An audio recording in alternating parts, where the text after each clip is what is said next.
Assalamualaikum warahmatullahi wabarakatuh. Bismillah, alhamdulillah, wassalatu wassalamu ala rasulillah wa ala alihi wa sahbihi wa mawala. La haula wa la quwata illa billah, amma ba'da. Yang terhormat panjenenganipun Bapak dosen Zainal Arif Pujiwantoro FPD, teman-teman semua seperjuangan yang berbanggakan, marilah kita memanjatkan bersyukur kehadirat Allah Subhanahu wa taala dengan mengucapkan alhamdulillahirabbil alamin. Salawat salam semoga tetap tercurahkan kepada junjungan kita Nabi Muhammad sallallahu alaihi wasallam, dan harapan besok di yaumil qiyamah kita mendapatkan syafaatnya, Allahumma amin. Hadirin hadirat yang dimuliakan Allah, kami dari kelompok berapa ya, nggak tahu namanya kelompoknya. Yang jelas kami yang berisi Muhammad Futuhi dan Muhammad Al-Fatoni ingin menerangkan apa yang menjadi tugas kami dari mata kuliah Fikih Munakahat dan Mawaris yang berjudul tentang sebab-sebab putusnya perkawinan.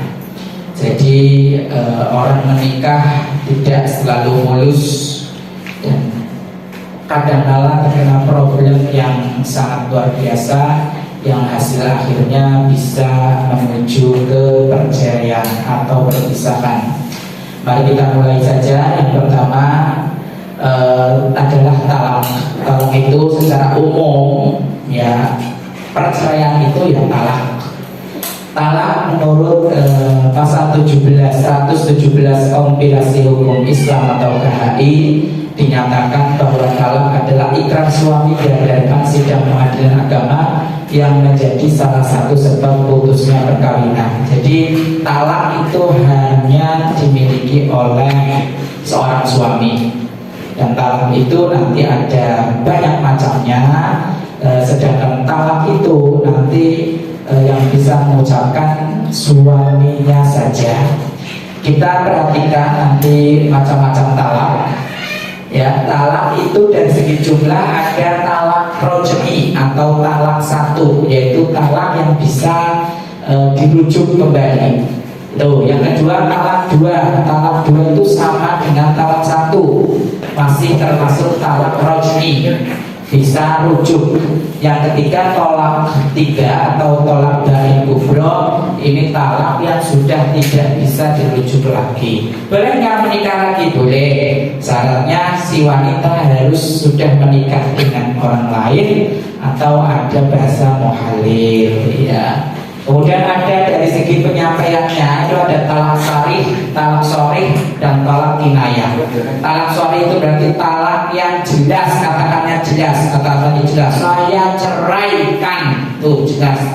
Kalau kinayah contohnya yaitu kamu kembali ke ayah kamu, itu termasuk kinayah. Atau dengan tulisan, dengan SMS, saya cerai kamu tapi dengan SMS, maka itu termasuk talak kinayah.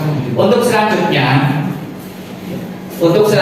dari segi keadaan istri, jadi ada talak dipandang dari keadaan istrinya. Satu, talak sunni. Talak sunni itu adalah talak ketika istri dalam keadaan suci dan atau istri sudah pernah digauli atau sudah pernah dijima, yaitu namanya talak sunni. Ada talak bid'ah. Talak bid'ah itu adalah talak yang dilakukan dalam keadaan haid, itu termasuk talak bid'ah. Atau talak-talak yang dilakukan pada saat istri hamil, itu juga sama, namanya talak bid'ah. Yang ketiga tolak la sunni wala bid'i, tolak yang tidak termasuk sunni dan bid'i, yaitu tolak yang dilakukan pada wanita-wanita yang belum ada tarhet. Jadi wanita-wanita yang belum pernah haid, itu nanti talaknya ikut yang nomor 3. Untuk selanjutnya ada hulu. Ya, hulu itu adalah talak tebus atau apa namanya ya, cerai tebus. Ini dipergunakan bagi wanita yang ingin terpisahkan dari suaminya karena sudah merasa tidak pas untuk menjalani pernikahan dengan suaminya. Jadi khulu itu perceraian yang dilakukan oleh suami terhadap istrinya atas dasar kehendak istri, dengan catatan istri membayar ganti rugi atau iwan kepada pihak suami. Jadi talak tebus. Kamu ingin dicerai gak apa-apa, tapi kamu bayar 2 miliar misalnya begitu. Si laki-lakinya dan wanita sanggup membayar 2 miliar, maka talaknya bisa terjadi. Nah itu yang namanya talak khulu. Jadi talak yang diinginkan oleh si pihak istri, dan si istri harus membayar ganti rugi kepada suaminya agar mau menceraikannya. Kemudian ada syarat dan rukun khulu. Rukun-rukun khulu itu ada 4, yaitu adanya persetujuan suami istri. Harus laki-laki dan perempuannya harus setuju. Yang kedua ada ganti rugi. Yang ketiga ada alasan khulu. Kenapa si istri mau cerai? Misal karena si suami sering pergi ke luar negeri, kerja di luar negeri, tidak pernah memberikan nafkah, dan keduanya bersepakat untuk melakukan khulu, perceraian, maka boleh. Sihot khulu ada sihotnya ya, jadi dari si laki-laki memberikan kata-kata cerai, dari si perempuan juga memberikan kata-kata khulu, meminta perceraian. Untuk selanjutnya syarat-syarat khulu, kerelaan dan persetujuan. Tadi sudah disampaikan, si laki-laki dan perempuan harus cocok dan setuju. Yang ketiga, istri yang dapat dikhulu harus juga dong syaratnya. Kalau mau khulu ya berarti istrinya harus punya dulu. Kalau belum punya istri nggak bisa khulu. Begitu ya Bapak. Harus syaratnya harus punya istri dulu. Kemudian yang ketiga ada iwah pengganti, uang yang diserahkan oleh si pihak istri kepada pihak suami. Itu iwahnya. Ada waktu menjatuhkan khulu, yaitu kapan? Ketika si laki-laki sudah menerima iwah dan juga melafalkan atau mengatakan jatuhnya talak karena si istri meminta cerai. Kemudian ada li'an.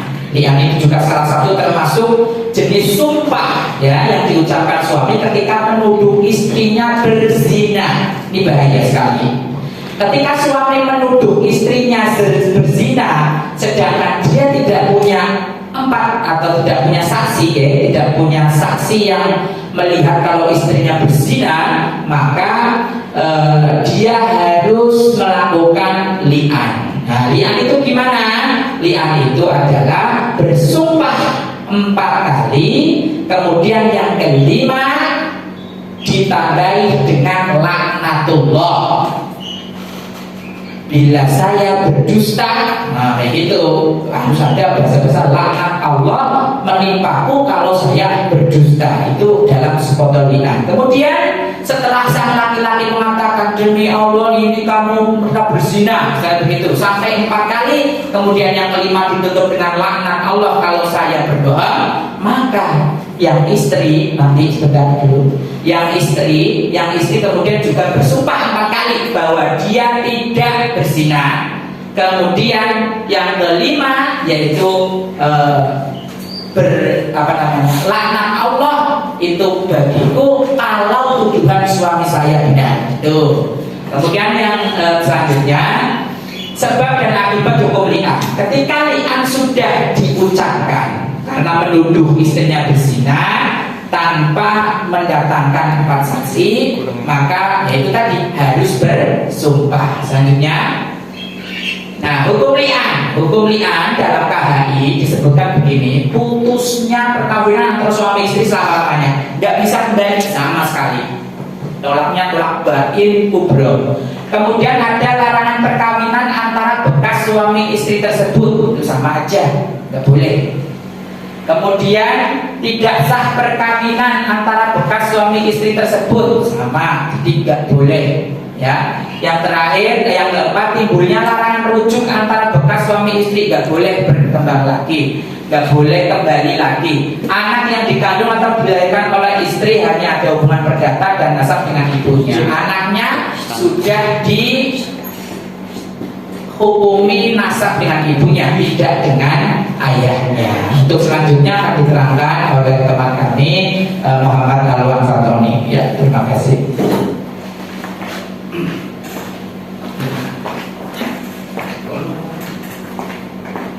Oke, terima kasih atas kesempatannya. Untuk selanjutnya, ya silakan saya selanjutnya, yaitu zihar. Zihar adalah ungkapan suami menyerupakan istrinya dengan salah seorang mahramnya, seperti ibu atau saudara perempuan. Di zaman jahiliyah, masyarakat Arab menganggap zihar sebagai salah satu cara talak. Namun syariat Islam menetapkan zihar dengan ketentuan lain selain talak. Jadi zihar adalah ungkapan suami dengan menyerupakan mahramnya, yaitu seperti ibu, adik atau saudaranya, ya saudara kandung atau mungkin paman atau bibi. Oke, selanjutnya hukum akibat zihar ya. Zihar bukanlah talak. Ungkapan talak tidak bisa dipakai zihar, dan ungkapan zihar juga tidak bisa dipakai talak. Lagi pula zihar tidak memisahkan ikatan perkawinan, melainkan hanya sebuah pelanggaran yang mewajibkan kafaroh atau tebusan bagi suami yang melakukannya ya. Jadi zihar itu beda dengan talak ya. Jadi kalimat zihar juga bukan termasuk talak, tetapi ketika suami itu mengucapkan zihar berarti harus mewajibkan kafaroh atau tebusan bagi suami yang melakukan zihar atau mengucapkan atau menyerupakan istrinya dengan mahramnya. Artinya karena sebab zihar suami haram menggauli istrinya sebab membayar denda atau menunaikan kafaroh, termasuk juga haram memandang, menyentuh atau mencium, kendati melanggar si suami dikabarkan bermaksiat dan tidak ada kafarat selain salah satu kafarat yang tiga itu.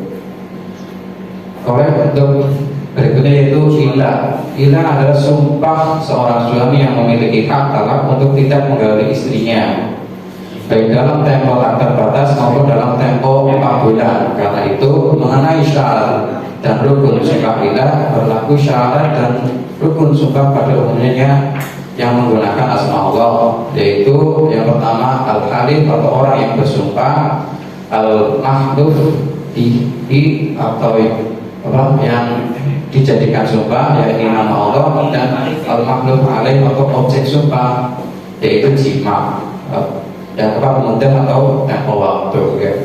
Jadi ilah adalah sumpah seorang suami yang memiliki hak talak ya, untuk tidak menggauli istrinya. Next, akibat hukum dari ilah ya. Menurut jumhur ulama, hukum dari ilah adalah haram karena menyengsarakan istri dan membiarkan kewajiban suami. Pasalnya, dengan ilah suami tidak menceraikan dan tidak mencabut istrinya, padahal syariat sendiri telah mengajari rujuk dan cerai dengan cara yang patut. Setelah itu boleh rujuk lagi dengan cara yang makruh atau menceraikan dengan cara yang baik pula. Jadi akibat hukum dari akibat hukum dari ilah itu menyengsarakan istri ya, dan membiarkan kewajiban suami seperti itu. Jadi merugikan istri dan kewajibannya jadi tidak terpenuhi. Selanjutnya itu rujuk dan ihdad. Rujuk ialah mengembalikan status hukum pernikahan secara penuh setelah terjadinya talak raj'ai yang dilakukan oleh bekas suami terhadap bekas istrinya dalam masa iddah dengan ucapan tertentu ya. Jadi rujuk artinya kita kembali ke pernikahan secara penuh setelah terjadinya talak raj'ai ya, seperti yang telah dijelaskan tentang talak raj'ai tadi di awal oleh Pak Butuki, yang kemudian dilakukan oleh bekas suami terhadap bekas istrinya dalam masa iddah ya, dengan ucapan tertentu. Selanjutnya Nah, jadi itu ihdad secara etimologi adalah menahan atau menjauhi. Secara definitif sebagaimana tersebut dalam beberapa kitab fikih adalah menjauhi sesuatu yang dapat menggoda laki-laki kepadanya selama menjalani masa iddah. Pembicaraan di sini menyangkut untuk siapa dia berbuat, kenapa dia berbuat, apa yang tidak boleh diperbuat dan hukum berbuat. Seperti itu. Ihdad maknanya meninggalkan perhiasan dan wangi-wangian di waktu tertentu oleh seseorang yang ditinggalkan oleh orang dekat yang dikasihinya karena kehilangan dan kesedihan yang mendalam. Perlu ditekankan di sini ihdad berbeda dengan iddah, meskipun terkadang masa ihdad sama dengan masa iddah. Oke. Dari pembahasan yang kita bahas tadi ya, dapat simpulkan berdasarkan pemaparan yang kami buat di atas tentang makalah yang berjudul Sebab-sebab putusnya perkawinan, dapat kami simpulkan sebagai berikut. Yang pertama, talak. Talak merujuk pada proses perceraian dalam hukum Islam. Suami memiliki hak untuk memberikan talak kepada istrinya dengan cara yang sah dan sesuai dengan syariat Islam. Namun talak harus diberikan dengan penuh pertimbangan dan dalam keadaan yang sesuai dengan ketentuan hukum Islam. Yang kedua itu khulu. Khulu adalah bentuk perceraian di mana istri meminta untuk bercerai dari suaminya dengan memberikan yaitu sebuah ganti rugi. Dalam khulu, suami dapat menyetujui permintaan cerai atau menolaknya. Ia memberi kekuatan pada istri untuk mengambil inisiatif dalam proses perceraian. Yang ketiga yaitu li'an. Li'an adalah ketika seorang suami menuduh istrinya berselingkuh tetapi tidak ada bukti yang cukup untuk membuktikan kesalahannya atau membuktikan perselingkuhannya. Dalam hal ini suami dapat mengajukan sumpah li'an di hadapan pengadilan untuk mengakhiri pernikahan mereka. Li'an digunakan sebagai alternatif dalam situasi di mana bukti yang cukup tidak tersedia. Yang keempat yaitu zihar. Zihar terjadi ketika seorang suami menghina istrinya dengan membandingkannya dengan anggota keluarga tertentu seperti ibu atau saudara perempuan dan menolak untuk melakukan hubungan intim dengan istri. Ini dianggap sebagai pelanggaran terhadap hak istri dalam Islam. Jika suami tidak bertaubat, istri memiliki hak untuk mengajukan gugatan cerai. Yang kelima yang terakhir itu yang kelima, ilah terjadi ketika seorang suami membuat sumpah untuk menahan diri dari hubungan intim dengan istrinya selama periode tertentu. Jika suami tidak memenuhi sumpahnya, istri memiliki hak untuk mengajukan gugatan cerai. Namun terdapat prosedur yang harus diikuti dalam kasus ilah untuk memastikan keabsahan dan keadilan dalam proses perceraian. Oke, terima kasih. Mungkin ini yang dapat kami sampaikan. Dari apa yang kami presentasikan mungkin ada kekurangan atau kurang dari kata sempurna. Maka dari itu kami dari kelompok kami yang terdiri dari Ahmad Yutubi dan saya Muhammad Fabani, mohon maaf yang sebesar-besarnya. Wabillahi taufiq wal hidayah. Assalamualaikum warahmatullahi wabarakatuh.